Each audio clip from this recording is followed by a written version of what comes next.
Oui. Tu es consciente de ce que tu fais là. Tu sais qu'il y a un papa et une maman qui se tiennent la main avec une petite fille et un petit garçon. Elle a remarqué qu'il manquait un enfant. Parce qu'on en a 3. Ah oui. Il y en a que 2 qui sont. Moi j'ai 4 filles. Alors j'ai dit qu'il fallait peut-être qu'on en rajoute un. Ouais. Vous pensez que cette loi c'est un danger pour les enfants? La loi Taubira, il est énorme. Il est énorme. Mais attends, il me provoque ou... Non mais c'est une boutade. Une boutade.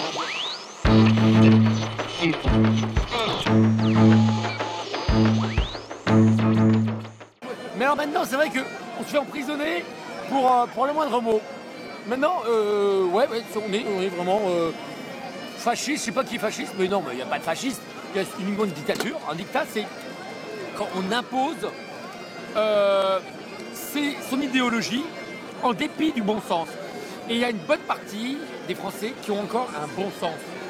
Le bon sens, vous savez, le pauvre Français lambda, pas le Parisien, hein, parce que les Parisiens, ils pensent à la place des autres. Vous êtes de Paris, vous? Oui, on est de Paris. Et vous aussi, les journalistes, vous allez nous expliquer comment il faut penser, parce qu'on est tellement abrutis qu'on ne sait pas. Alors on a besoin de vos analyses, de décortiquer, etc. Ben non. Et là, vous avez la France du bon sens. Vous avez la Bretagne qui sonne là-bas, vous entendez? Vous avez des gens qui sont simples, qui se disent ça va plus, ça va plus. Là, la France déconne.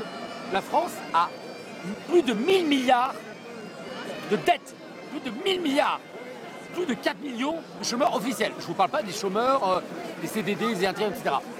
Qu'est-ce qu'on va faire? Vous me demandez loi Taubira, mais ils n'avaient rien de mieux que de refaire le code, 3 fois le code de l'assurance, le code civil, le code pénal, c'est du n'importe quoi. Ça vous convient comme réponse? Autre question, monsieur le journaliste? Donc là, c'est les CRS qui sont les meilleurs. Il veut mettre à genoux, à genoux. Il veut mettre à genoux. De l'aïkido. Ils connaissent les techniques de combat. Donc moi, j'arrive. Les CRS, certains, je suis là pour le témoigner, sont... Ah, regarde comme ils le dégagent. Oh, facile, là. C'est-à-dire qu'on est de la viande, de la barbaque, et les mecs, ils sont tapent. à ça. Ils tapent. Ils ont plus de sentiments. C'est-à-dire que les gars, ils exécutent. Ils sont payés pour exécuter des ordres sans les comprendre, sans les intermétrer. Ils ne mettent pas d'affect, ils n'ont pas d'empathie à avoir.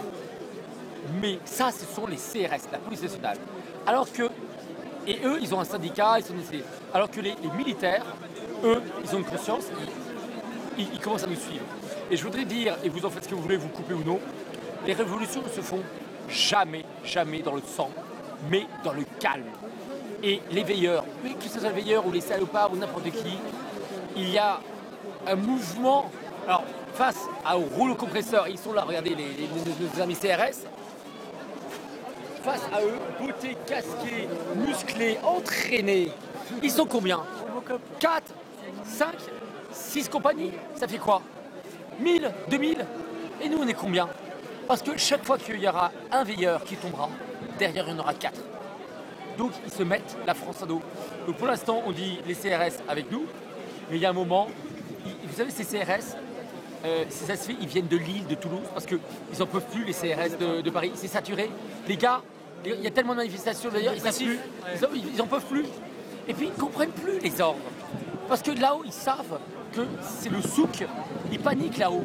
Alors là-haut, c'est qui? C'est entre Valls, le préfet de police, notre préfet de police et notre commissaire. Ah, je pourrais vous en parler, mais vous n'allez plus avoir assez de mémoire. Notre fameux commissaire de nuit qu'on retrouve. Notre commissaire, je vais être synthétique, il exécute des ordres. Il a une attitude complètement différente lorsque, par exemple, on était place Vendôme, où là, il avait le chef de cabinet qui était sur son dos, donc le politique. Et par contre, quand on était à Notre-Dame, il était tout gentil. Moi, je lui ai mis des fleurs blanches à ses pieds, aux pieds de ses subalternes. Il a sympathisé, souri. Là, ce soir, pour lui, alors la caméra, j'ai un petit cadeau pour notre commissaire. Alors, c'est pour la caméra. Un gâteau au chocolat. Une quenelle? Du champagne. Un ananas. Oh, du champagne. Pourquoi du champagne? Pour les CRS, pour la compagnie, avec les petits gobelets. Alors, je vais ouvrir avec eux, pour filmer pour ça. pas qu'il y ait de... pour pas que ce soit empoisonné. Et ensuite, je vais boire devant eux, première gorgée, parce qu'on n'a pas le droit d'avoir des bouteilles de verre, parce que c'est voilà. Et je vais les casser devant eux, les piétiner, il faut que ça sera... Voilà. La dernière fois, c'était des fleurs de lys, c'est la paix. Donc, Monsieur Valls, Monsieur Hollande, Madame Taubira, comprenez bien que la paix, vous ne pouvez pas la piétiner. Vous pouvez vous déchaîner sur nous. On résistera. Et parce que je suis un papa, père de famille, j'ai 4 filles, je veux défendre la France et mes filles. Donc, quand vous asticotez un lion, vous lui mettez une épine dans le pied, il rugit, il se bat jusqu'au bout, jusqu'à la mort.